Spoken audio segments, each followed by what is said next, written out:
Bismillahirrahmanirrahim. Assalamualaikum warahmatullahi wabarakatuh. Di sini kami akan menyampaikan hasil dari diskusi kami tentang The Quality Gurus oleh Walter Schubert dan Arman Feigenbaum.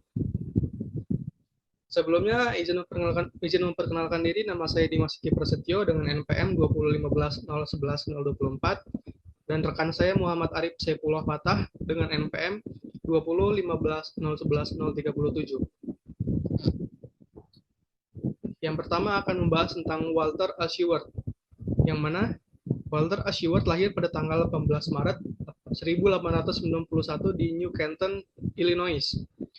Walter Schubert adalah seorang pelopor pengendalian mutu, dan beliau mempunyai gelar sarjana dan magister dari Universitas Illinois, lalu mendapatkan gelar doktor fisika pada tahun 1971 dari Universitas California di Berkeley. Pengalaman kerjanya adalah bergabung dengan Western Electric Company pada tahun 1918 sebagai asisten engineer dalam meningkatkan kualitas perangkat keras telepon. Lalu bergabung dengan Bell Telephone Research Laboratories pada tahun 1925 dan pensiun pada tahun 1956. Walter Schubert merencanakan sebuah pengendalian mutu yang disebut dengan Schubert Cycle PDSA. Schubert Cycle PDSA adalah metode ilmiah untuk belajar melalui tindakan dan observasi. Rencana ini menggambarkan gagasan Schubert bahwa evaluasi berkelanjutan terhadap prosedur manajemen dan tindakan manajemen pertimbangan ide-ide baru sangat penting dalam merampingkan common causes dan mengurangi special causes. PDSA itu sendiri adalah kepanjangan dari plan, do, act, dan check. Yang pertama kita akan membahas tentang plan. Apa itu plan?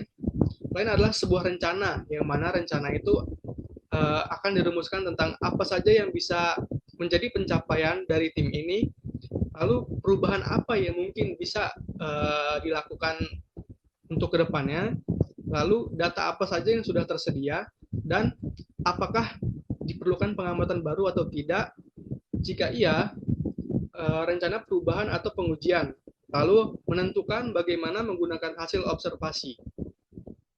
Lalu yang selanjutnya adalah do. Do adalah melakukan perubahan atau uji coba yang diputuskan sebelumnya, sebaiknya dalam skala kecil untuk mengetahui dari hasil uji coba tersebut. Lalu tentang study. Study adalah mengamati dampak perubahan atau hasil uji yang telah dilakukan. Lalu act adalah aksi yang bisa dilakukan setelah kita mempelajari hasilnya, sehingga kita bisa memprediksi apa yang akan terjadi ke depannya. Implementasi PDSA Cycle, yang pertama itu plan. Plan biasanya digunakan perusahaan sebagai bertukar pikiran mengenai ide-ide untuk ke depannya. Lalu do adalah biasanya digunakan perusahaan sebagai memilih suatu tindakan yang bisa dilakukan untuk kemudian hari, sehingga dalam pengerjaannya dapat berjalan dengan baik. Lalu study ini digunakan perusahaan biasanya untuk mengamati hasil dari tindakan yang sudah mereka lakukan dan kemudian membuat penilaian mengenai kemanjurannya. Lalu juga fungsinya sebagai fondasi untuk fase berikutnya dan terakhir. Lalu do adalah menginstruksikan perusahaan untuk menganalisis hasil yang diamati. Jika hasilnya memuaskan, ubah arah untuk melanjutkan ke arah ini lebih jauh. Jika tidak, maka akan menginstruksikan perusahaan untuk kembali ke kumpulan curah pendapat awal.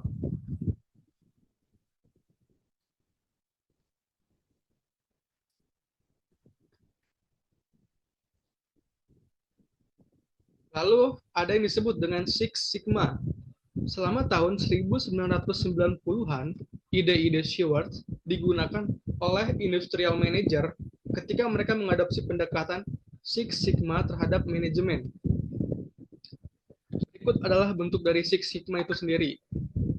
Yang pertama ada define, ada measure, ada analyze, ada improve, dan ada control.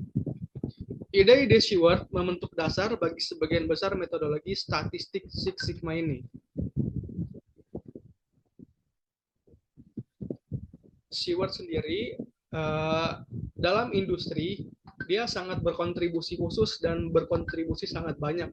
Yang pertama adalah sebagai guru dan mentor bagi William Edwards Deming dan Joseph M. Juran. Lalu, grafiknya diadopsi oleh American Society for Testing Material pada tahun 1933. Lalu, beliau juga bekerja sebagai konsultan Departemen Perang Amerika Serikat, Perserikatan Bangsa-Bangsa, dan pemerintah India. Lalu, Shewhart menerima banyak penghargaan, dan penghargaan termasuk Holy Medal of the American Society of Mechanical Engineers, lalu founding member and fellow of the Institute of Mathematical Statistics, lalu fellow of the American Statistical Association, lalu ada fellow of the International Statistical Institute, dan ada fellow of the Royal Society of Mechanical Engineers. Lalu selanjutnya adalah Arman Feigenbaum yang akan disampaikan oleh rekan saya yaitu Muhammad Arif Saifullah Fatah. Kepadanya dipersilahkan. Selanjutnya yaitu Arman Feigenbaum. Arman Valin Feigenbaum yang lahir pada tanggal 6 April 1920 dan meninggal pada 13 November 2014 adalah seorang quality control dan pengusaha Amerika. Pendidikannya yaitu bachelor degree dalam administrasi industri di Union College, master degree di Mid Sloan School of Management, dan Doctor of Philosophy dalam bidang ekonomi di Mid. Pengalaman kerjanya yang pertama yaitu bekerja selama Perang Dunia II sebagai desain mesin pesawat. Selanjutnya yaitu Director of Manufacturing Operation di General Electric pada tahun 1958 sampai 1968. Selanjutnya Presiden dan CEO di General System Company dan Presiden dari American Society for Quality pada tahun 1961 sampai 1963. Beliau juga merancang konsep Total Quality Control (TQM) yang sekarang dikenal sebagai Total Quality Management.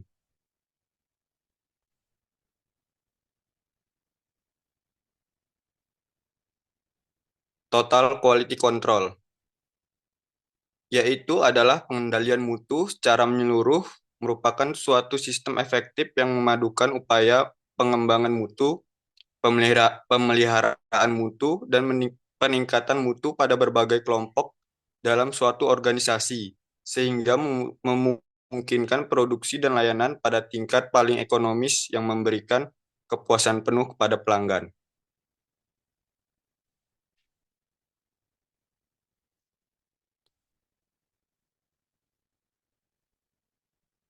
Berikut adalah 10 konsep TQM. Yang pertama yaitu kualitas adalah proses yang menyeluruh di perusahaan. 2. Kualitas adalah persepsi pelanggan. 3. Kualitas dan biaya adalah sama, tidak berbeda. 4. Kualitas adalah komitmen individu dan tim. 5. Kualitas dan inovasi saling berkaitan. 6.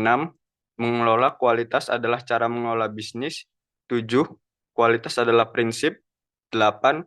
Kualitas memerlukan proses perbaikan berkelanjutan. 9. Produktivitas diperoleh melalui investasi berkualitas, efektif dari segi biaya dan bermanfaat. Dan yang terakhir yaitu kualitas diterapkan dengan sistem yang terhubung dengan pelanggan dan pemasok. Feigenbaum 3-step process. Yang pertama yaitu quality leadership. Manajemen memimpin dalam menegakkan upaya peningkatan mutu. Hal ini harus didasarkan pada perencanaan yang matang. Yang kedua yaitu quality teknologi. Program mutu tradisional harus digantikan dengan teknologi terkini untuk memuaskan pelanggan di masa mendatang. Yang ketiga yaitu organization commitment. Motivasi dan pelatihan berkelanjutan terhadap seluruh tenaga kerja menunjukkan komitmen organisasi terhadap peningkatan kualitas. 19 step quality improvement. TQC didefinisikan sebagai suatu sistem perbaikan. Big Key Quality, komitmen perusahaan terhadap TQC lebih penting daripada Little Key Quality perbaikan pada lini produksi. Pengendalian merupakan manajemen tool dengan 4 tahapan. Quality control membutuhkan integrasi atau penggabungan dari aktivitas-aktivitas yang tidak teratur. Kualitas meningkatkan keuntungan. Selanjutnya yaitu kualitas adalah yang diharapkan, bukan keinginan. Manusia memegang peran sentral dalam menentukan kualitas. TQC diterapkan pada semua produk dan jasa. Kualitas merupakan pertimbangan total life cycle. Kendalikan proses. Sistem kualitas total atau total quality system melibatkan segenap struktur operasional kerja perusahaan. Terdapat banyak keuntungan operasi dan finansial dari kualitas.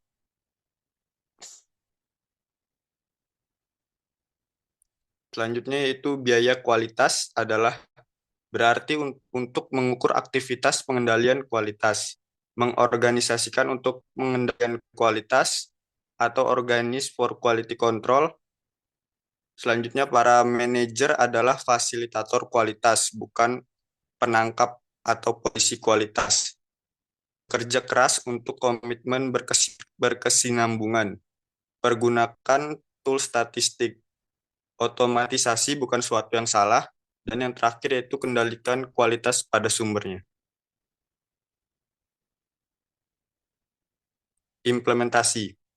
Implementasi total quality management dalam teknik sipil dapat dilakukan dengan menerapkan prinsip-prinsip manajemen mutu menyeluruh dan berkelanjutan. TQM dapat membantu meningkatkan efisiensi, produktivitas, dan kepuasan pelanggan.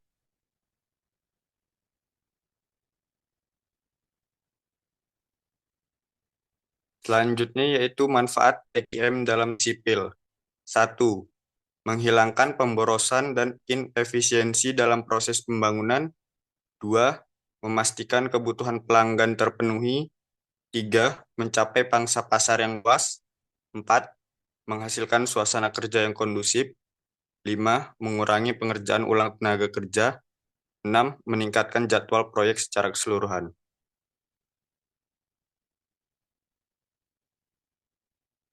Demikianlah presentasi dari kelompok kami. Lebih dan kurangnya kami mohon maaf. Wassalamualaikum warahmatullahi wabarakatuh.